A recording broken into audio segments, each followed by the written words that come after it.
تجھے عطا فرمائے گا۔ مطلب کیا کہ نماز ادا کر کے اللہ تعالیٰ کی حمد و ثنا کی جائے، اور اللہ تعالیٰ کی حمد کرنے کے بعد پھر حضور اکرم صلی اللہ تعالیٰ علیہ وسلم کی بارگاہ میں درود پڑھا جائے، پھر اس کے بعد دعا مانگی جائے، تو وہ دعا اللہ تعالیٰ کی بارگاہ میں زیادہ مقبول ہوتی ہے۔ اور یہ حضور علیہ السلام کا حکم بھی ہے۔ تو حصول برکت کے لیے ایک مرتبہ بارگاہ رسالت میں ہدیہ درود السلام کا عرض کر لیجیے۔ الصلاۃ والسلام علیک یا سیدی یا رسول اللہ وعلی آلک واصحابک یا سیدی یا حبیب اللہ۔ الصلاۃ والسلام علیک یا سیدی یا نبی اللہ وعلی آلک واصحابک یا سیدی یا خاتم النبیین۔ اللہ تعالیٰ کی حمد و ثنا نبی کریم صلی اللہ تعالیٰ علیہ وآلہ وسلم کی بے کس پناہ بارگاہ میں درود کا اور سلام کا ہدیہ عرض کرنے کے بعد میرے نہایت ہی معزز بزرگوں اور دوستوں، معزز سامعین، اللہ تعالیٰ وحدہ لا شریک نے قرآن پاک میں ارشاد فرمایا وَاذْكُرْ عَبْدَنَا ایوب۔ سورہ سواد میں فرمایا کہ میرے بندے حضرت ایوب علیہ السلام کو یاد کرو، اور پھر آگے فرمایا اِنَّهُ أُولُو الْأَيْدِي وَالْأَبْصَارِ، فرمایا وہ ہاتھوں والے بھی ہیں اور آنکھوں والے بھی ہیں۔ مطلب اس کا یہ بنتا ہے کہ اللہ تعالیٰ کے نبی، ان کے ہاتھ بھی بڑے لمبے ہوتے ہیں اور ان کی نگاہ بھی بڑی دور تک جاتی ہے۔ تو یہ شان ہے حضرت ایوب علیہ السلام کی۔ حضرت ایوب علیہ السلام کی بڑی شان ہے، اللہ تعالیٰ نے قرآن میں بیان فرمائی اور فرمایا کہ وہ نگاہ والے بھی ہیں اور ہاتھ والے بھی ہیں۔ نگاہ والے سے مراد نہیں یہ علیحدہ کوئی نگاہ نہیں ہے، نظر تو وہی ہے، آنکھیں تو وہی ہیں، لیکن مطلب یہ ہے کہ ان کی نگاہ جو ہے وہ بڑی دور تک جاتی ہے، ان کی نگاہ سے اللہ تعالیٰ پردے اٹھا دیتا ہے۔ تو یہ تو حضرت ایوب علیہ السلام کی نگاہ کا عالم ہے۔ ہمارے آقا تو پھر حضرت ایوب کے بھی نبی ہیں۔ ہاں جی، حضور علیہ السلام کو جو اللہ تعالیٰ نے بصارت اور نگاہ عطا فرمائی، اس کا کمال اور اس کی حد کوئی لگا ہی نہیں سکتا ہے۔ اعلیٰ حضرت نے فرمایا جب خدا ہی نہ چھپا اور غیب تم سے کیا نہاں ہو بلا، کوئی اور غیب تم سے کیا نہاں ہو بلا، جب خدا ہی نہ چھپا تم پہ کروڑوں درود۔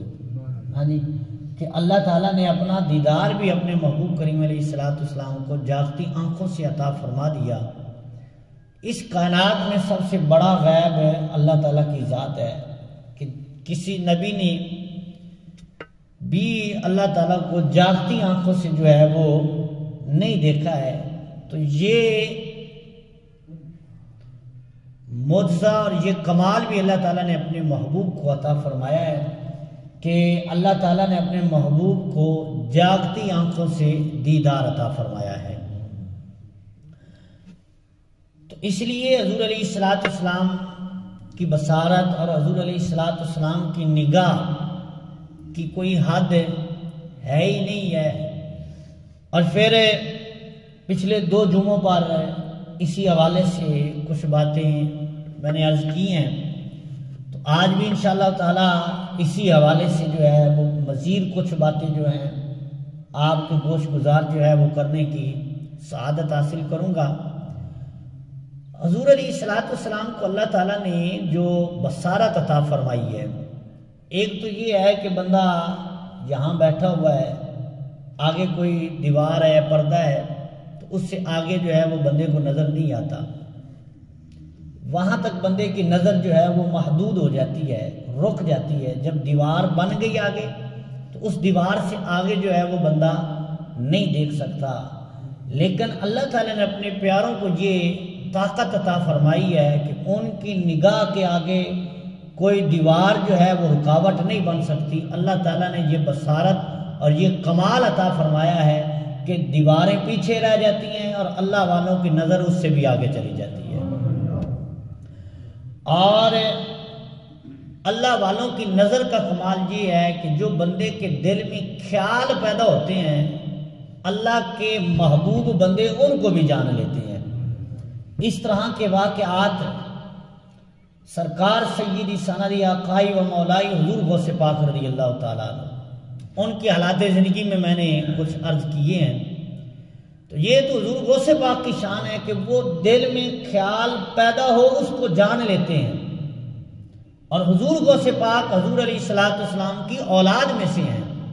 تو جب سرکار غوث پاک رضی اللہ تعالی عنہ کی نگاہ کا یہ عالم ہے کہ وہ دل میں خیال پیدا ہو اس کو جان لیتے ہیں، تو حضور علیہ السلام تو سرکار غوث پاک کے بھی نبی ہیں، ہاں جی، اور حضور غوث پاک تو حضور کی اولاد سے ہیں۔ حضرت علی رضی اللہ تعالی عنہ حضرت امام حسن اور حضرت امام حسین سے شجرہ نسب ان کا جا کر ملتا ہے، تو ان کی نگاہ کا یہ عالم ہے۔ تو حضور علیہ السلام کی نگاہ کا عالم پھر کیا ہوگا جو اللہ نے اپنے محبوب کو عطا فرمائی ہے۔ تو پچھلے جمعہ پر بھی میں نے یہ عرض کیا، حضور علیہ السلام کی نگاہ اور بصارت کا کمال جو ہے وہ اس حد تک ہے کہ ام المومنین ہماری مومنین کی امی جان حضرت عائشہ رضی اللہ تعالی عنہا آپ بیان کرتی ہیں کہ حضور علیہ السلام آپ کی گود میں سر انور رکھ کر جو ہے وہ آرام فرما رہے تھے اور ستارے بڑے چمک رہے تھے۔ یہ علامہ سیوطی رحمۃ اللہ تعالی علیہ تاریخ الخلفاء میں اس روایت کو نقل کرتے ہیں۔ آپ فرماتی ستارے بڑے چمک رہے تھے، فرماتی کہ میں نے جب ستاروں کو دیکھا نا تو میرے دل میں ایک سوال پیدا ہو گیا۔ میں نے حضور علیہ السلام کی بارگاہ میں سوال عرض کر دیا، یا رسول اللہ علیہ السلام آپ کے جو غلام ہیں ان غلاموں میں کوئی غلام ایسا ہے کہ جس کی نیکیاں جو ہیں ان تاروں کے برابر ہوں؟ ہاں جی، یہ سوال بڑا ہے کہ آپ کی امت میں آپ کے غلاموں میں کوئی اتنا نیک پرہیزگار امتی ہے کہ جس کی نیکیاں جو ہیں وہ آسمان پہ چمکنے والے تاروں کی تعداد کے برابر ہوں؟ تو حضور علیہ السلام نے بغیر سوچے فوراً جواب دیا، فرمایا اے عائشہ تاروں کے برابر میرے عمر کی نیکیاں ہیں۔ اچھا، اب یہ سوال کا جواب دینے کے لیے بہت ساری چیزوں کی ضرورت ہے، ہاں جی، یہ کوئی عام سوال نہیں ہے۔ اب جب جواب حضور نے دیا ہے تو اس سے یہ پتہ چلا کہ حضور کو تاروں کی تعداد کا پتہ ہے، ہاں جی، کہ تارے آسمان پہ جو چمک رہے ہیں ان کی تعداد کیا ہے، اور پھر حضور علیہ السلام کو اپنے ہر غلام کی نیکیوں کا پتہ ہے، ہاں جی۔ جب جواب جو دیا ہے حضور نے تو تاروں کی تعداد کا پتہ ہونا ضروری ہے، اور حضور کے جتنے بھی غلام ہیں حضور کو ہر ایک غلام کی نیکیوں کا پتہ ہونا ضروری ہے، ہاں جی، کہ کس کی کتنی نیکیاں ہیں، ہاں جی، کون کس پلڑے میں ہے، کہاں تک پہنچا ہے، کتنا پرہیزگار ہے۔ تو یہ حضور علیہ السلام کو ہر ایک کا پتہ ہونا جو ہے وہ ضروری ہے۔ تو حضور علیہ السلام نے سوچا نہیں ہے، غور نہیں کیا، یہ نہیں فرمایا کہ عائشہ میں صبح بتاؤں گا، غور کر کے پھر مجھ سے پوچھ لینا میں بتا دوں گا، نہیں، ایسی کوئی بات نہیں ہے۔ حضرت عائشہ رضی اللہ تعالی عنہا نے سوال کیا ہے اور ادھر حضور نے اس کا جواب عطا فرما دیا ہے، ہاں جی۔ تو اب حضور کے جتنے بھی غلام ہیں حضور علیہ السلام کو ہر ایک کی نیکیوں کا پتہ ہے۔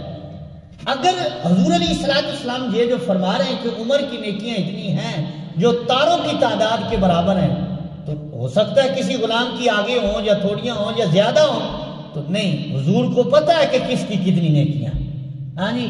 سرکار نے فوراً جب جواب عطا فرمایا تو حضرت ام المومنین عائشہ الصدیقہ طیبہ رضی اللہ تعالیٰ عنہا کے چہرے پر افسردگی پریشانی کے اثرات ظاہر ہوئے، تو سرکار نے فرمایا عائشہ تو کوئی پریشان ہوتی ہے؟ تو عرض کی یا رسول اللہ علیہ السلام یہ سوال کرنے کا میرا ایک مقصد بھی تھا، میں نے یہ سمجھا تھا کہ میرے باپ ابو بکر صدیق کی نیکیاں جو ہے وہ تاروں کے برابر ہوں گی، میں نے سوال تو اس لیے کیا تھا، تو میرے باپ کا تو نام نہیں آیا تو میں اس لیے پریشان ہو گیا کہ عمر کا نام آ گیا، ان کی اتنی زیادہ نیکیاں ہیں۔ تو سرکار نے فرمایا اے عائشہ پریشان نہ ہو رضی اللہ تعالیٰ عنہا، یہ تو عمر کی نیکیاں ہیں کہ ساری زندگی کی نیکیاں جو ہیں وہ تاروں کی تعداد کے برابر ہیں، لیکن تیرے باپ ابو بکر صدیق رضی اللہ تعالیٰ عنہ کی ساری زندگی کی نیکیاں ایک طرف رکھی جائیں اور جو غار والی نیکی ہے اس کو ایک طرف رکھا جائے تو عمر کی ساری زندگی کی نیکیاں جو ہیں اس ایک نیکی کے برابر نہیں ہو سکتی، تو پھر ان کی ساری زندگی کی نیکیوں کا عالم کیا ہوگا؟ اللہ اکبر۔ ہاں جی، تو اس سے دو چیزیں ہمیں جو ہے وہ ظاہر ہوتی ہیں کہ حضور علیہ السلام ایک تو جانتے ہیں کہ میرے غلام کس حالت میں ہیں اور کس کی کتنی نیکیاں ہیں، حضور سے کوئی شے پوشیدہ نہیں ہے، اور دوسری بات یہ پتہ چلی کہ حضرت عمر سے بھی زیادہ مقام حضرت ابو بکر صدیق کا ہے۔ ہاں جی، صحابہ کرام علیہ رضوان میں سب سے افضل اور بلند مقام پر جو شخصیت ہے اس کا نام حضرت ابو بکر صدیق رضی اللہ تعالی عنہ ہے، یعنی سب سے بلند مرتبہ پانے والے جو ذات ہیں صحابہ کرام میں، اور بلکہ امت کا متفقہ یہ عقیدہ ہے کہ نبیوں اور رسولوں کے بعد اس امت میں بلکہ ساری امتوں میں جو سب سے افضل ہیں وہ کوئی اور نہیں ہے، وہ حضرت ابو بکر صدیق رضی اللہ تعالیٰ عنہ کی ذات ہے۔ ہاں جی، حضور علیہ السلام کی امت میں حضرت ابو بکر صدیق رضی اللہ تعالیٰ عنہ نبیوں رسولوں کے بعد سب سے بلند مقام پانے والے ہیں، حضرت ابو بکر صدیق رضی اللہ تعالیٰ عنہ، کہ یہ حضور علیہ السلام کی نگاہ بصارت کا عالم ہے کہ فوراً حضور نے جواب عطا فرمایا کہ میرے عمر کی نیکیاں تاروں کے برابر ہیں اور ابو بکر کی ایک نیکی جو ہے عمر کی ساری زندگیوں سے زیادہ ہے، ساری زندگی کی نیکیوں سے جو ہے وہ زیادہ نیکی اور زیادہ افضل نیکی جو ہے وہ ایک ہی نیکی حضرت ابو بکر صدیق کی، جو انہوں نے غار میں میرے ساتھ 3 دن اور 3 راتیں گزاری تھی۔ تو حضرات گرامی، حضور علیہ السلام ایک باغ کے قریب سے گزرے، اور یہ حدیث ہے مسلم شریف کی جلد نمبر 2 اور صفحہ نمبر 246 پر موجود ہے، اور مشکات شریف میں بھی موجود ہے صفحہ نمبر 539 پر۔ حضور علیہ السلام ایک باغ کے قریب سے گزرے تو سرکار علیہ السلام نے دیکھا اس پہ کھجوریں لگی ہوئی تھی۔ اب حضور کی بصارت اور حضور کا علم، آپ اس سے اندازہ لگائیے اس حدیث پاک سے کہ حضور علیہ السلام باغ کے قریب سے گزر رہے ہیں اور اس کے اوپر جو ہے وہ کھجوریں لگی ہوئی ہیں، کھجوروں کا باغ ہے۔ تو سرکار نے فرمایا کہ اس باغ میں کل کھجوریں جو ہیں وہ 10 اوسق، یہ اوسق جو ہے یہ عربی میں ایک وزن کو کہا جاتا ہے، ایک اوسق جو ہے یہ 4.5 کلو کو ہوتا ہے، ایک وسق۔ تو سرکار نے فرمایا اس پر کل کھجوروں کو جو وزن ہے وہ 10 اوسق ہے۔ تو راوی کہتے ہیں میں نے یہ بات سنی اور میں حضور کے ساتھ سفر پہ جا رہا تھا تو چلا گیا، جب واپس آیا تو میں نے دیکھا کہ باغ والوں نے ساری کھجوریں اتار کر رکھی ہوئی ہیں۔ میں ان کے قریب گیا، میں نے ان سے جا کر پوچھا کہ یہ باغ کی کھجوریں کتنی ہوئی ہیں؟ تو انہوں نے کہا 10 اوسق ہوئی ہیں۔ کتنی ہوئی ہیں؟ 10 اوسق ہوئی ہیں۔ تو اس وقت اس صحابی نے کہا کہ اللہ کے رسول نے سچ فرمایا۔ انہوں نے کہا کیا مطلب؟ فرمایا جب ہم یہاں سے گزر رہے تھے نا تو سرکار نے فرمایا تھا اس پر 10 اوسق کھجوریں ہیں، تو آپ نے تو بعد میں تو نہیں، حضور نے پہلے ہی بتا دیا تھا۔ اللہ اکبر۔ ہاں جی، یہ حضور کی بصارت کا عالم ہے، سرکار گزر رہے ہیں پتہ ہے کہ اتنی کھجوریں ہیں، سبحان اللہ۔ ہاں جی، یہ بصارت کا عالم ہے۔ اور پھر حضرت عمار بن یاسر رضی اللہ تعالیٰ، بڑے پیارے صحابی رسول ہیں، اور حضرت بلال رضی اللہ تعالیٰ عنہ کے ساتھ ہے۔ کفار نے جن کو ستایا ان میں حضرت بلال کے ساتھ ایک نام حضرت عمار بن یاسر ہے رضی اللہ تعالیٰ عنہ، اور آپ کی امی جان حضرت سمیہ اسلام کی پہلی شہید عورت ہے، جن کو اسلام کی خاطر شہید کیا گیا اسلام لانے کی وجہ سے، ان میں سب سے پہلا نام جو ہے وہ حضرت عمار بن یاسر کی امی جان کا نام آتا ہے، حضرت سمیہ رضی اللہ تعالیٰ عنہ۔ یعنی اسلام میں بڑا بلند مقام ہے، السابقون الاولون میں شامل ہوتے ہیں حضرت عمار بن یاسر۔ حضور علیہ السلام نے حضرت عمار رضی اللہ تعالیٰ عنہ سے فرمایا کہ تو اس وقت فوت ہوگا جب تجھے زخم لگے گا اور دودھ پلایا جائے گا۔ تو زندگی میں حضرت عمار بن یاسر کو زخم بھی لگتے رہے اور بڑے گہرے زخم لگتے رہے۔ لوگ کہتے حضرت عمار سے کہ آپ شہید ہو جائیں گے، تو آپ فرماتے نہیں، میں اس سے شہید نہیں ہوں گا، میں اس زخم سے شہید نہیں ہوں گا۔ تو پوچھنے والا کہتا کہ یار کیا وجہ ہے، اتنی یقین سے آپ کیسے کہہ رہے ہیں کہ میں شہید نہیں ہوں گا؟ فرمایا وہ اس لیے کہ اللہ کے محبوب نے، میرے آقا نے فرمایا ہے کہ شہید تو اس وقت ہوگا جب تجھے زخم لگے گا اور دودھ پلایا جائے گا۔ ہاں جی۔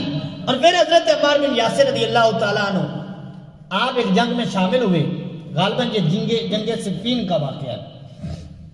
اس میں آپ کو زخم لگا اور زخم بھی اتنا زیادہ گہرا بھی نہیں تھا، آپ اس کی تاب نہ لا سکے۔ آپ کو اٹھا کر قریب ایک جو مکان کہہ لیں یا جھونپڑی کہہ لیں، وہاں ایک بی بی رہتی تھی، حضرت عمار کو اٹھا کر جو ہے اس مکان میں لے کر جایا گیا۔ جب وہاں پہنچے تو جو آپ کو اٹھانے والے تھے، جو آپ کے ساتھ تھے، انہوں نے اس مائی سے سوال کیا کہ گھر میں پانی پینے کو ہے؟ تو اس نے کہا پانی تو نہیں، ایک دودھ کا پیالہ ہے، ایک دودھ کا پیالہ ہے، اگر کہو تو میں وہ لے آتی ہوں۔ تو انہوں نے کہا جو بھی ہے لے آ، جلدی کر لے آ، پینے کو کچھ دے۔ تو اس مائی نے وہ پیالہ دودھ کا اٹھایا اور لا کر حضرت عمار بن یاسر کو پلایا۔ تو حضرت عمار بن یاسر نے جب دودھ کا پیالہ پیا تو فوراً آپ کی زبان سے نکلا صدقتا یا رسول اللہ، صدقتا یا رسول اللہ، یا رسول اللہ آپ نے سچ فرمایا ہے۔ تو قریب جو لوگ بیٹھے ہوئے انہوں نے کہا کہ اے عمار کیا بات دیکھ لیے کہ آپ کہتے صدقتا یا رسول اللہ، اللہ کے رسول نے سچ فرمایا، یا رسول اللہ آپ نے سچ فرمایا، کیا بات دیکھی ہے؟ فرمایا وہ اس لیے کہ میرے محبوب نے مجھے خبر دی تھی کہ تو شہید اس وقت ہوگا جب تجھے دودھ کا پیالہ پلایا جائے گا۔ فرمایا اب میرے وصال کا وقت آ گیا ہے، کیونکہ میرے محبوب نے مجھے پہلے ہی بتا دیا ہے کہ زخم کے بعد دودھ پلایا جائے گا تو پھر شہید ہوگا۔ تو فرمایا دیکھ لو زخم لگ گیا، اب دودھ کا پیالہ آ گیا تو سمجھ لو پھر میرا وقت بھی قریب آ گیا ہے۔ اللہ اکبر۔ تو یہ حضور علیہ السلام کی بصارت ہے۔ اور پھر بخاری شریف کی حدیث پاک ہے، حضور علیہ السلام کے ایک صحابی بارگاہ رسالت میں مہمان حاضر ہوئے۔ تو سرکار علیہ السلام نے صحابہ کرام سے فرمایا کہ تم میں کون ہے جو اس کی مہمان نوازی کرے؟ اب ایک صحابی کھڑے ہو گئے، انہوں نے کہا حضور اجازت ہو تو یہ سعادت مجھے عطا فرمائیے، آج رات اس کی مہمان نوازی میں کرنا چاہتا ہوں۔ تو سرکار علیہ السلام نے اجازت عطا فرما دی اور فرمایا ٹھیک ہے، لے کر جا اور اس کی مہمان نوازی کر۔ تو اب صحابہ کرام علیہ رضوان حضور علیہ السلام کی بارگاہ میں سیکھنے والے تھے، ان کے گھر مہمان آئے تو سبحان اللہ پھر خوشی کی حد ہی کوئی نہیں، کیونکہ مہمان اللہ کی رحمت ہوتا ہے۔ اور حدیث میں آتا ہے کہ مہمان اپنا رزق لے کر آتا ہے اور جاتے ہوئے گھر والے کے گناہ لے کر جاتا ہے۔ تو مہمان سے پریشان نہیں ہونا چاہیے، وہ اپنا ہی رزق کھاتا ہے، ہمارا نہیں کھاتا۔ اور پھر حدیث ہے کہ سرکار نے فرمایا مہمان اپنا رزق اپنے ساتھ لے کر آتا ہے اور جب جاتا ہے تو گھر والے کے گناہ ساتھ لے کر جاتا ہے۔ ہاں جی۔ تو سرکار علیہ السلام نے صحابی کو اجازت عطا فرمائی، حکم عطا فرمایا۔ اب صحابی رسول کا پیارا انداز دیکھیں، گھر گئے، اپنی اہلیہ بیوی سے پوچھا کہ کچھ کھانے کو ہے؟ تو بیوی نے کہا کہ کچھ اور تو نہیں ہے، بس ایک وقت کا کھانا ہے اور بچے بھی بھوکے ہیں، کھانا ہے لیکن ایک وقت کا ہے، اور پھر اتنا سارا کھانا ہے کہ بچے جو ہیں وہ سیر ہو کر کھا سکیں گے، اس سے زیادہ گھر میں کھانے کو کچھ نہیں ہے۔ اب صحابی رسول کا انداز دیکھیں، صحابی رسول نے کہا کسی بہانے سے بچوں کو سلا دے کیونکہ آج ہمارے گھر میں اللہ کے رسول کا مہمان آیا ہے. آج ہم مہمان کو کھلائیں گے، خود نہیں کھائیں گے. ہاں جی، قرآن ان کی شان بیان کرتا ہے وَيُؤْثِرُونَ عَلَىٰ أَنفُسِهِمْ وَلَوْ كَانَ بِهِمْ خَصَاصَةٌ. فرمایا اگر خود محتاج ہوں لیکن پھر بھی اپنے آپ پر کسی دوسرے کو ترجیح دیتے ہیں. ہاں جی، اوروں کو اپنے اوپر ترجیح دیتے ہیں، اپنی ضرورت کو پیچھے رکھتے ہیں. تو اس کا شان نزول بھی یہی واقعہ بیان کیا جاتا ہے اس آیت کا. تو حضرات اکرامی، اس صحابی رسول نے اپنی اہلیہ سے کہا، بیوی سے کہا کہ بچوں کو سلا دے، آج کھانا مہمان کو کھلانا ہے. اچھا، اب پھر کھانا اتنا زیادہ نہیں تھا کہ مہمان بھی کھائے خود بھی کھائیں. تو صحابی رسول نے جب کھانا دیکھا اور تھوڑا محسوس کیا تو کہا ایسا کرنا، یہ کھانا اتنا زیادہ نہیں ہے کہ ہم بھی مہمان کے ساتھ بیٹھ کر کھائیں، لہذا جب تو کھانا رکھے نا تو کسی بہانے سے چراغ کو بجھا دینا، ہم قریب بیٹھ جائیں گے، خالی منہ ہلاتے رہیں گے. مہمان شرمندگی بھی محسوس نہیں کرے گا، وہ سمجھے گا کہ یہ بھی کھا رہے ہیں لیکن ہم کھائیں گے نہیں. کھائے گا اللہ کے رسول کا مہمان ہی. ہاں جی، مہمان کھائے گا، ہم نہیں کھائیں گے. مہمان نوازی کریں گے، آج ہم نے نہیں کھانا. بچوں کو سلا دیا. اب جب کھانا پکا کر مہمان کے سامنے رکھا، صحابی رسول بھی قریب بیٹھ گئے. تو اب جب کھانے کا وقت آیا نا تو بیوی آئی، چراغ کو درست کرنے کے بہانے سے کسی بہانے سے چراغ بھی بجھا دیا. اب جب چراغ بجھ گیا نا تو صحابی رسول قریب بیٹھ گئے اور اس نے کہا جی آپ بھی کھائیے. تو آپ خالی منہ ہلاتے رہے، مہمان کھانا کھاتا رہا اور پھر اس نے سیر ہو کر کھانا کھا لیا. اچھا، اب انداز دیکھیں اور پھر دیکھیں اللہ کے رسول اپنے گھر ہیں، اپنے خانہ اقدس میں ہیں اور مدینہ شریف کے بازاروں میں بظاہر اندھیرا ہے اور گھر میں جو چراغ جل رہا تھا وہ بھی بجھا دیا ہے. لیکن جب ہوا صبح کا وقت ہے، فجر کی نماز حضور علیہ السلام کی اقتداء میں جا کر جب ادا کی نا، نماز ادا کرنے کے بعد اس سے پہلے کہ صحابی رسول عرض کرتے کہ میں نے مہمان نوازی کی ہے، یا حضور پوچھتے کہ رات کو کیسے مہمان نوازی کی ہے، حضور نے پوچھا بھی نہیں ہے. سرکار نے اس سے مخاطب ہو کر فرمایا رات کو جو تو نے اللہ کے رسول کے مہمان نوازی کی ہے نا، فرمایا وہ اللہ کو بھی پسند آئی ہے، اللہ کے رسول کو بھی پسند آ گئی ہے. ہاں جی، اللہ کو بھی پسند آئی ہے، اللہ کے رسول کو بھی پسند آئی ہے. مطلب کیا ہے کہ اللہ بھی راضی ہو گیا ہے، اللہ کا رسول بھی راضی ہو گیا ہے. اب آپ اس انداز کو دیکھیں کہ مہمان اس صحابی کے گھر بیٹھا ہے، حضور اپنے گھر آرام کر رہے ہیں اور مہمان کے پاس جو چراغ تھا حضور اس کی بیوی نے اس کو بھی بجھا دیا ہے. اندھیرا گھر میں بھی ہے لیکن اللہ کے رسول سے پوشیدہ نہیں. سرکار اپنے کاشانہ اقدس میں آرام کر رہے ہیں اور اپنے صحابی رسول کے مہمان کی جو مہمان نوازی وہ کر رہے ہیں. اللہ کے رسول اس کو بھی دیکھ بھی رہے ہیں اور پہچان بھی رہے ہیں. اللہ اکبر. تو یہ حضور علیہ السلام کی بصارت کا انداز ہے. اور پھر اس سے تھوڑا سا آگے چلیے، سیاستہ کی حدیث پاک ہے اور سیرت نگاروں نے بھی اس حدیث کو نقل کیا ہے.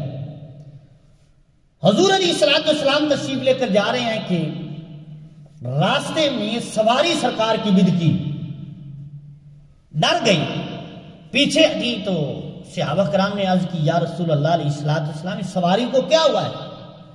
تو سرکار علیہ السلام نے فرمایا کہ یہ آگے نا 2 قبریں ہیں اور ان قبروں میں عذاب ہو رہا ہے اور میری سواری جو ہے اس عذاب کو دیکھ کر ڈر گئی ہے. اللہ اکبر. تو یہ حضور علیہ السلام جس سواری پر سوار ہوئے ہیں اس کی بصارت کا عالم یہ ہے کہ حضور کا جسم اقدس سواری سے لگا تو اس کی بصارت اتنی تیز ہو گئی ہے کہ عالم برزخ تک چلی جاتی ہے. پھر سرکار علیہ السلام تشریف فرما ہوئے. حضور علیہ السلام مشہور حدیث پاک ہے، حضور علیہ السلام نے ایک ٹہنی سبز توڑی اور اس کے 2 ٹکڑے کیے، ایک قبر پہ رکھ دی، دوسری قبر پر رکھ دی اور ساتھ سرکار نے فرمایا جب تک یہ ٹہنیاں اللہ کا ذکر کرتی رہیں گی ان کے ذکر کی برکت سے اللہ تعالیٰ ان قبر والوں سے عذاب کو اٹھا لے گا. اچھا، اب اس حدیث سے ایک بات اور بھی واضح ہو گئی کہ اگر سبز ٹہنی اللہ کا ذکر کرے تو اس سے قبر والوں سے عذاب اٹھا لیا جاتا ہے۔ تو اگر اللہ کا بندہ ذکر کرے، ہاں جی، اگر قبر پہ قرآن پڑھا جائے، سورہ یاسین پڑھی جائے، تو آپ سوچو پھر اللہ تعالیٰ اس قبر پہ کتنی رحمتوں کا نزول فرمائے گا۔ ہاں جی، یہ حضور کی حدیث سے پاک ہے۔ اور پھر میں جو بات عرض کرنے لگا، یہ قبر جو ہے، قبر صرف مٹی کی ڈھیری نہیں ہوتی، قبر حقیقت میں عالم برزخ ہے۔ ہم عالم دنیا میں ہیں، پھر قبر کی ایک علیحدہ عالم ہے، اس کو عالم برزخ کہا جاتا ہے۔ جب قبر میں بندہ جاتا ہے تو پھر عالم برزخ میں چلا جاتا ہے۔ بعد ایسے ہوتے ہیں جن کو قبر نصیب ہی نہیں ہوتی، تو عالم برزخ میں تو وہ بھی چلے جاتے ہیں، ہاں جی، کیونکہ یہ معاملہ ہوتا ہے روح کا، تو وہ عالم برزخ میں چلے جاتے ہیں۔ تو حضور کی سواری کی بصارت کا عالم یہ ہے کہ اس کی نگاہ عالم برزخ تک چلی جاتی ہے، تو اللہ کے محبوب کی نگاہ کا عالم کیا ہوگا، ہاں جی۔ اور پھر اگلی بات جو میں عرض کر رہا ہوں، حضور علیہ السلام سے پوچھا گیا تو سرکار نے فرمایا ان 2 قبروں پر عذاب ہو رہا ہے۔ اب یہ عذاب سرکار نے فرمایا کیوں ہو رہا ہے، اس کی وجہ بھی سرکار نے بتائی۔ اب سوچئے، غور کریے کہ وہ جو 2 قبریں دیکھی گئی جن پہ عذاب ہو رہا ہے، سرکار نے بتایا وہ قبریں حضور کے سامنے وہ بندے فوت نہیں ہوئے تھے، وہ پہلے فوت ہوئے تھے۔ سرکار کے حیات میں یا حضور کی ظاہری زندگی میں وہ فوت نہیں ہوئے، یا حضور نے ان کو دیکھا ہو، ایسا بھی نہیں ہے، وہ پہلے کے فوت ہوئے ہیں۔ اور حضور نے فرمایا ان کو عذاب ہو رہا ہے، اور کس وجہ سے ہو رہا ہے؟ فرمایا ایک کو عذاب ہو رہا ہے کہ یہ چغل خوری کرتا تھا، چغلی بڑی کرتا تھا، ادھر کی سنی ادھر اور ادھر کی سن کر ادھر، تو یہ چغلی بڑی کرتا تھا۔ اور دوسرے کے بارے میں سرکار نے فرمایا یہ پیشاب کے چھینٹوں سے نہیں بچتا تھا۔ تو ان دونوں قبروں پر جو ہے اس وجہ سے عذاب ہو رہا ہے۔ اب آپ دیکھیں، یہ جو چغلی کی جاتی ہے یہ دوستوں میں بیٹھ کر کی جاتی ہے، لوگوں میں بیٹھ کر کی جاتی ہے، اور جب پیشاب بندہ کرے تو لوگوں سے ہٹ کر چھپ کر جو ہے پھر پیشاب کرتا ہے۔ تو سرکار نے فرمایا یہ پیشاب کے چھینٹوں سے نہیں بچتا تھا، اس وجہ سے اس پر عذاب ہو رہا ہے۔ دوسرے کے بارے میں حضور نے فرمایا کہ یہ جو ہے یہ چغل خور تھا، چغلی کرتا تھا، اس لیے عذاب ہو رہا ہے۔ تو پتہ چلا کہ حضور علیہ السلام کو لوگوں کی جلوت کی بھی خبر ہے، خلوت کی بھی خبر ہے۔ دوستوں میں بیٹھ کر جو کوئی بات کرے حضور اس کو بھی جانتے ہیں، اگر کوئی چھپ کر بات کرے حضور اس کو بھی جانتے ہیں۔ حضور سے کوئی شے چھپی نہیں ہے۔ اللہ تعالیٰ نے حضور کو ملکوت و ملک کا جو ہے وہ علم عطا فرمایا ہے، جس کو علم ما کان و ما یکون کہتے ہیں، یعنی اللہ تعالیٰ نے اپنے محبوب کی بصارت سے ہر ایک پردہ اٹھا دیا ہے۔ سرکار جسے چاہیں جس طرح چاہیں اس کی ہر ایک خبر جو ہے وہ سرکار بتا بھی سکتے ہیں، اور اللہ تعالیٰ نے ہر ایک کا علم اپنے محبوب کو عطا فرمایا ہے۔ اگر آپ سبحان اللہ کہیں تو میں ایک اور حدیث پاک عرض کرنا چاہتا ہوں۔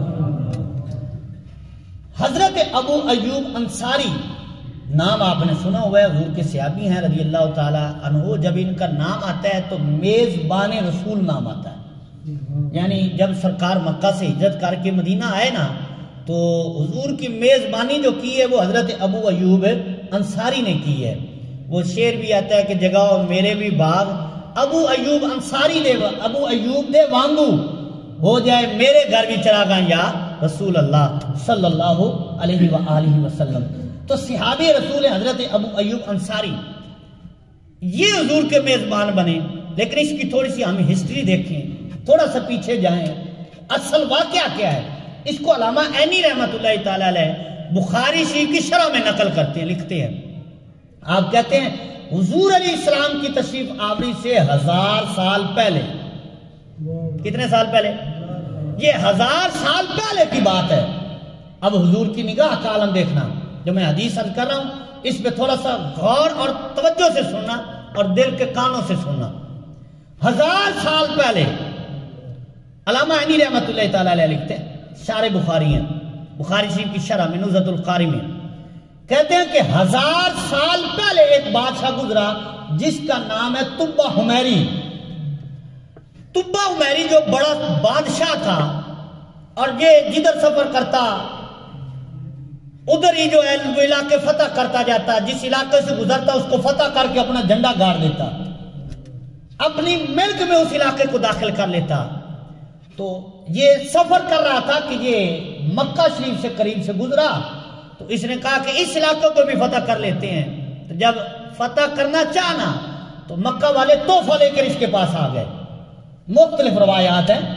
مکہ شریف والے کھجوروں کا تحفہ لے کر اس کے پاس آئے اور انہوں نے کہا کہ اس کو کھا. اس نے کہا میں تمہارا ملک کو فتح کرنا چاہتا ہوں, تم مجھے کھانے کھلا رہے ہو, تحفے پیش کر رہے ہو. تو انہوں نے کہا تو کرنا چاہے تو کر نہیں سکتا. اس نے کہا وجہ کیا؟ انہوں نے کہا اس لیے کہ اس شہر میں اللہ کا گھر ہے. ہاں جی, اس شہر میں اللہ کا گھر ہے اور ہم اس میں شہر میں رہتے ہیں جہاں اللہ کا گھر ہے, اللہ کے محبوب نے آنا ہے, لہذا تو فتح کر سکتا نہیں ہے. اس نے ارادہ کیا, اس کو بیماری لگ گئی. بیماری ایسی میں مبتلا کہ اس کے پاس علاج ہی کوئی نہیں ہے. بڑے بڑے حکیم اور اس کے ساتھ 400 حکیم 400 علماء ہمیشہ اس کے لشکر میں رہا کرتے تھے. باقی لشکر لاکھوں میں ہوتا, 400 اس میں علماء اور حکماء حکیم لوگ جو ہیں اس کے ساتھ موجود ہوتے تھے. ہر وقت ان سے یہ مشورے لیتا. تو جب اس نے بڑا علاج کروائے, اس کی بیماری دور نہ ہوئی تو ان کو بلایا, کہا یہ وجہ کیا ہے؟ انہوں نے کہا یہ جو اللہ کا گھر گرانے کا ارادہ کیا نا, اس سے توبہ کر لے. یہ تیری نیت ٹھیک نہیں ہے, تیرا ارادہ ٹھیک نہیں ہے. اور انہوں نے کہا اچھا. اس نے کہا پھر میں سچی توبہ کرتا ہوں, اپنے ارادے کو ترک کرتا ہوں. جیسے ہی توبہ کی تو اس کی بیماری اپنے آپ ہی دور ہو جاتی ہے. اب پھر اس نے سفر کیا تو یہ مدینہ شریف کی بستی کے قریب پہنچا. پہلے اس کو یثرب کہا جاتا تھا, لیکن سرکار کا قدم لگا تو پھر مدینہ شریف ہو گیا. ہاں جی, پہلے لوگ اس کو یثرب یعنی بیماریوں کا شہر کہتے تھے. بلکہ کوئی اگر سفر کرتا نا تو اس شہر کا سفر چھوڑ دیتا, راستہ بدل کر گزرتا تھا. لوگوں کا یہ گمان وہم تھا کہ جو اس شہر سے گزر جاتا ہے وہ اس کو بیماری لگ جاتی ہے. لیکن جب سرکار کا قدم لگا تو اللہ تعالیٰ نے اس کی مٹی میں بھی شفا رکھ لی ہے. ہاں جی, سرکار ایک سفر سے واپس تشریف لا رہے تھے, بلکہ ایک غزوے سے واپس تشریف لا رہے تھے.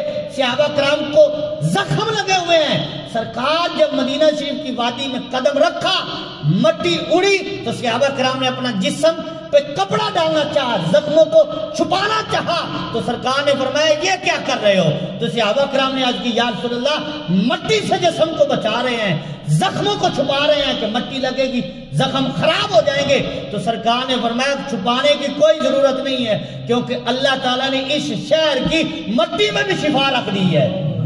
ہاں جی, اب یہ شہر شفا والا بن چکا ہے. ہاں جی, وہ بادشاہ جب اس شہر کے قریب سے گزرا تو اس کو جو فتح کرنا چاہا تو قریب کے جو علماء تھے انہوں نے کہا, مشورہ دیا 400 علماء نے, انہوں نے کہا اس کو فتح نہ کر, اس شہر کو نہ چھیڑ. ہاں جی, اس شہر کے قریب نہ جا. انہوں نے کہا اچھا چلو پھر اور کہیں چلتے ہیں. اس نے سفر شروع کرنا چاہا تو وہ جو 400 عالم تھے نا, انہوں نے کہا تو جا, ہم نے کوئی نہیں جانا, تو جا, ہم نے نہیں جانا. اس نے کہا, بادشاہ نے کہا, وہ بڑی خدمت کرتا تھا علماء کی, اس نے کہا کہ غلطی کیا ہوئی ہے مجھ سے, میں نے کوئی آپ کی خدمت میں کمی چھوڑی ہے, کوئی غلطی ہو کہ مجھے کچھ بتاؤ تو صحیح, کس وجہ سے میرا ساتھ چھوڑ رہے ہو؟ تو انہوں نے کہا غلطی کی کوئی نہیں بات ہے, کسی کمی کی بات نہیں ہے. اس نے کہا پھر ہوا کیا ہے, میرے ساتھ سفر سے کیوں انکار کر رہے ہو؟ تو وہ علماء حکیم کہنے لگے 400, انہوں نے کہا یہ جو تجھے شہر کھجوروں والا نظر آ رہا ہے نا, یہ عام شہر نہیں ہے, اس شہر میں اللہ کے محبوب نے ہجرت کر کے آنا ہے, 1000 سال پہلے کی بات ہے. اس شہر میں اللہ کے محبوب نے ہجرت کر کے آنا ہے, یہیں رہنا ہے, لہذا اب ہم یہاں سے نہیں جائیں گے. اور انہوں نے کہا ہم نے پہلی کتابوں میں پڑھا ہے بھی قریب, ان کی تشریف آوری ہے بھی قریب, 1000 سال پہلے کی بات ہے. وہ 400 علماء کہنے لگے ہم نے جتنی کتابوں میں پڑھا ہے حضور کے شہر کی جو نشانیاں ہیں وہ ساری نشانیاں اس شہر میں موجود ہیں, لہذا اب تو جا سکتا ہے, ہم نہیں جائیں گے. اس نے کہا آپ نے نہیں جانا تو پھر میں نے بھی نہیں جانا. تم جو حضور کی آمد کا انتظار کرو گے میں نہ کروں, تم حضور کی زیارت کرو تو میں نہ کروں, میں کیوں محروم رہوں؟ تو اب اس نے اہتمام کیا, مدینہ شریف میں 1000 سال پہلے 400 گھر بنائے, 400 گھر علماء کے بنائے, وہ جو اس کے ساتھ رہتے تھے. پھر ایک گھر علیحدہ بنایا اور اس نے کہا یہ محبوب کا گھر ہے، یہ اللہ کے نبی کا گھر ہے. 2 منزلہ مکان بنایا اور اس نے کہا کہ یہ حضور کا گھر ہے. حضور کے نام کا گھر 1000 سال پہلے بن گیا. اچھا اب سنیے ذرا، اب اس نے جب مکان بنایا 400 علماء کی شادی کی، بڑا اہتمام کیا. اب جب شادیاں ہو گئی، اب وہ 400 عالم جو ہے نا وہ حضور کا انتظار کر رہے ہیں. ہاں جی، حضور کی آمد کا انتظار ہو رہا ہے. حضور کے نام کا گھر بھی بن گیا. اب طب عمری نے جو ان بادشاہوں کا سردار تھا نا، ان حکیموں کا جو سردار تھا، طب عمری نے ایک خط لکھا اور خط لکھ کر اس کو دیا اور کہا کہ اگر حضور ہمارے زمانے میں آ گئے تو ہم کلمہ پڑھ کے مسلمان ہوں گے، سب سے پہلے حضور کے غلام بنیں گے. اور کہا اگر ہمارے مقدر میں نہ ہوا تو یہ خط حضور کو میرے نام کا دے دینا اور یہ بھی بتا دینا کہ یا رسول اللہ میں آپ کا نام پہلے لینے والا ہوں. ہاں جی، میں آپ کا غلام بن چکا ہوں. ہاں جی، اب طب عمری نے خط لکھا اور بادشاہ وہ حکیموں کا جو سردار تھا علماء کا، اس کو دے دیا اور کہا کہ یہ اپنی نسل کو وصیت کر کے دینا، جانا کہ یہ میرا خط حضور کی بارگاہ میں ضرور پہنچنا چاہیے. ہاں جی، اب 1000 سال پہلے خط دیا گیا. توجہ رکھنا میرے جملوں پر، میں حدیث عرض کر رہا ہوں. 1000 سال پہلے خط حضور کے نام لکھا گیا اور مکان بھی حضور کے نام کا بنایا گیا. اب انتظار ہوتا رہا، پھر وہ خط پشت در پشت چلتا رہا. ہاں جی، اس نے اپنی اولاد کو دیا، اس نے اپنی اولاد کو دیا، اس نے آگے اپنی اولاد کو دیا. اب یہ خط چلتا رہا کہ سرکار مکہ شریف میں تشریف لے آئے. ہاں جی، اب آپ یہ سارے واقعات پڑھتے سنتے ہیں کہ حضور علیہ السلام کو مکے والوں نے ستایا اور پھر اللہ کے حکم سے حضور نے ہجرت کی، مدینہ شریف کی. اور یہ ہجرت گاہ تو پہلے ہی بن چکا تھا. ہاں جی، یہ اللہ تعالیٰ کا ازلی فیصلہ تھا کہ سرکار نے مدینے آنا ہی آنا ہے. ہاں جی، حضور نے ہجرت کرنی ہی کرنی ہے. اب سرکار علیہ السلام جب ہجرت کر کے مدینہ شریف آئے تو مدینہ شریف والوں نے جو غلام ہو چکے تھے، کلمہ پڑھ چکے تھے، جو مسلمان تھے، جو صحابی بن چکے تھے، انہوں نے بھی خوشیاں کی، ان کی بیویوں نے بھی خوشیاں کی، ان کے بچوں نے بھی کی. ہاں جی، سب نے خوشیاں منائی. یہ 12 ربیع الاول کے موقع پر میں عرض کر چکا. لیکن جو میں بات عرض کرنا چاہتا ہوں، سب نے خوشیوں کا اظہار کیا، بلکہ مدینہ شریف میں جشن ہی منایا گیا سرکار کی آمد پر. اچھا، اب جب سرکار تشریف لائے نا تو ہر ایک کا جی چاہتا تھا کہ حضور میرے گھر آئیں، سرکار میرے گھر جلوہ گر ہوں. ہاں جی، اب ہر ایک نے جو ہے وہ خواہش کا اظہار کیا کہ سرکار میرے گھر جلوہ گر ہوں. اچھا، سرکار نے پتہ کیا فرمایا؟ فرمایا ایسا کرو، میری اونٹنی کو چھوڑ دو، میری اونٹنی جہاں بیٹھ جائے گی وہی میرا مسکن ہوگا. میری اونٹنی کو چھوڑ دو، جہاں یہ بیٹھ جائے گی وہی میرا مسکن ہوگا. اور ساتھ سرکار نے فرمایا کہ اللہ کے حکم کی مامور ہے، اللہ کے حکم کی پابند ہے، جہاں بیٹھے گی وہ میرا مسکن ہوگا. اچھا، اب اونٹنی کو چھوڑا گیا اور اونٹنی چلتی چلتی جو ہے نا حضرت ابو ایوب انصاری کے دروازے پر جا کر بیٹھ جاتی ہے. سبحان اللہ. اب اونٹنی جب بیٹھی نا تو کسی نے اٹھانا چاہ کہ یہ ویسے ہی بیٹھ گئی ہے، تو حضرت ابو ایوب انصاری نے تلوار نکالی اور فرمایا اگر مجھے اسلام کا حیا نہ آنا ہوتا تو میں تیری گردن ہی مار دیتا. یہ مقدر اللہ نے میرے حق میں لکھ دیا ہے. اب اونٹنی بیٹھ گئی تو اٹھاتا کیوں ہے؟ ہاں جی، اب اٹھاتا کیوں ہے؟ یہ میرا مقدر ہے، اب بیٹھ گئی اٹھ نہیں سکے گی. ہاں جی، حضرت ابو ایوب انصاری نے سامان اٹھایا حضور کا، حضور کا سامان اپنے گھر میں رکھا. یہ 2 منزلہ مکان تھا. تو اب حضرت ابو ایوب انصاری جب گھر میں پہنچے نا، سرکار بھی جلوہ گر ہوئے، تو وہ جو خط لکھا ہوا تھا وہ آپ کے بھائی حضرت ابو لیلہ کے پاس تھا. یہ آپ کے بھائی کا نام ابو لیلہ تھا، آپ کا نام ابو ایوب انصاری تھا. یہ وراثت میں تقسیم ہوتا رہا. آپ کے حق میں آپ کو وراثت میں وہ مکان ملا اور آپ کے بھائی کو وراثت میں وہ خط ملا. ہاں جی، یہ خط وراثت میں ملا. اب میرا سوال آپ سے یہ ہے، یہ خط چلا 1000 سال پہلے، مکان بنایا گیا 1000 سال پہلے، اونٹنی کو چھوڑ دیا گیا، تو اونٹنی کو کس نے بتایا تھا اللہ کے محبوب کے نام کا خط اس گھر میں ہے؟ ہاں جی، کس نے اونٹنی کو کان میں جا کر کہا تھا یا کسی نے بٹھایا تھا؟ تو ضعیف حدیث بتاؤ، کسی نے نہیں بٹھایا، کسی نے نہیں روکا، اونٹنی خود بخود جا کر بیٹھی ہے۔ تو پھر پتہ چلا نا کہ جس سواری پہ حضور کا قدم لگ جاتا ہے اس کی نگاہ کا عالم کوئی نہیں ہے، تو اللہ نے اپنے محبوب کو کتنی بصارت عطا فرمائی ہوگی۔ ہاں جی، 1000 سال پہلے خط لکھا گیا اور مکان بنایا گیا، اونٹنی کو پتا ہے یہ مکان بھی حضور کے نام کا ہے اور اس گھر میں خط بھی حضور کے نام کا ہے۔ ہاں جی، یہ حضور علیہ السلام کا فیض ہے۔ اب ہوا کیا؟ حضرت ابو لیلہ کہتے جب سرکار جلوہ گھر ہوئے نا تو میں دوڑ کر آیا کہ خط پیش کروں حضور کے نام کا، تو کہتے سرکار علیہ السلام کے جب میں قریب آیا نا، اس سے پہلے کہ میں حضور سے کلام کرتا، سرکار نے فرمایا انتا ابو لیلہ، کلام نہیں کیا بھی، پہلی بار ملاقات ہے، پہلی بار ہی دیکھا ہے حضور نے حضرت ابو لیلہ کو، اور سرکار نے دیکھتے ہی فرمایا انتا ابو لیلہ، تو ابو لیلہ ہے؟ ہاں جی، حضرت ابو لیلہ حیران رہ گیا ہے، وہ کہتے میں تو بڑی خوشی سے آیا تھا، اس جذبے میں آیا تھا کہ میں جا کر بتاؤں گا اللہ کے محبوب کو، اللہ کے رسول کو، آقا و مولا کو کہ حضور آپ کے نام کا خط میرے پاس ہے۔ کہتے میں تو اس جذبے میں آیا تھا، اس شوق میں آیا تھا کہ جا کر بتاؤں گا، لیکن حضور نے جب میرا پہلے نام لیا، حالانکہ بتایا نہیں، کہتے پہلی ملاقات ہے، حضور نے میرا نام لیا، فرمایا انت ابو لیلہ، اور آنے والے تو ابو لیلہ ہے؟ تو عرض کی ہاں یا رسول اللہ میں ابو لیلہ ہوں۔ تو کہتے میں نے عرض کی من انت، آپ کون ہیں؟ تو سرکار نے فرمایا انا محمد صلی اللہ علیہ وسلم۔ سرکار نے فرمایا میں اللہ کا رسول ہوں۔ اچھا اب کہتے میں نے کوئی بتایا نہیں ہے، تو سرکار نے فرمایا ابو لیلہ وہ خط لے کر آنا ذرا۔ اللہ اکبر، سرکار نے فرمایا ابو لیلہ وہ خط لے کر آنا ذرا جو میرے نام کا لکھا ہوا ہے۔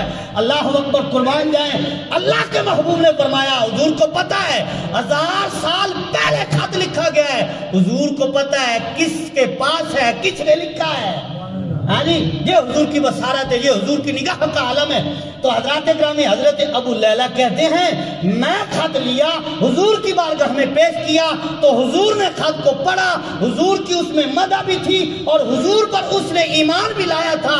سرکار نے خط پڑھا اور سرکار نے فرمایا مرحبا